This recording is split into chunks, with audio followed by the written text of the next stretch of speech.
tradesmen here, carpenters, electricians, anybody? Rafters are 16 on center, right? Most of the time. Trusses can be a little different. Sometimes you can go 24.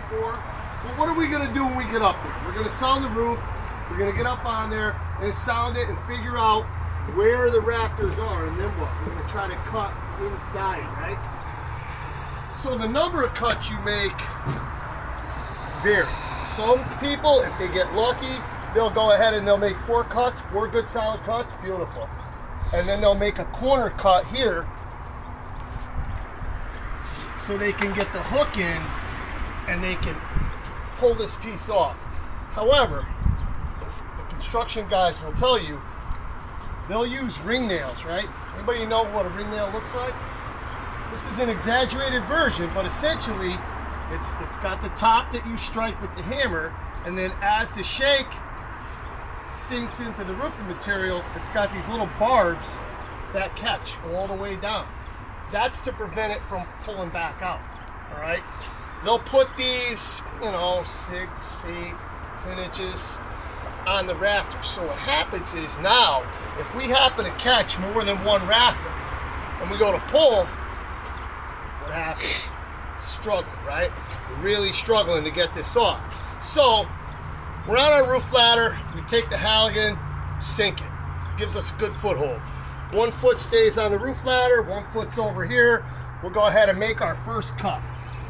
Furthest away from us, we'll call this the number 1 cut. All right? Listen, the roof police aren't up there with you. If you make this one first,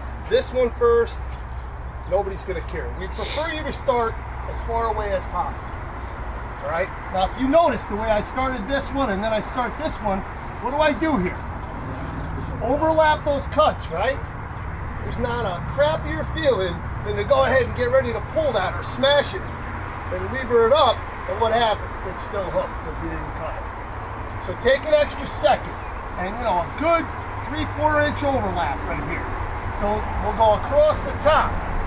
This will be your number 2 cut. Now hopefully, if we've done this right, we're up near the ridgepole, what happens?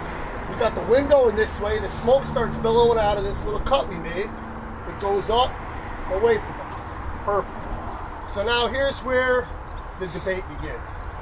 It's up to you guys what you do. I like this number 3 cut right here. I like that cut for a number of reasons, and I'll tell you in a second. We drop down, we make the number 4 cut across the bottom. Now we're back on the ladder, and we make the last cut right here. There's 4, there's 5.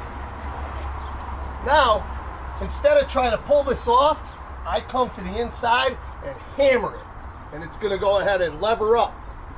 It's never gonna lever up really, really perfectly vertical, so if it's on a little bit of an angle, now the smoke, the heat that's billowing out is gonna hit that, strike it, and move away from it. It's gonna be taken away by the wind.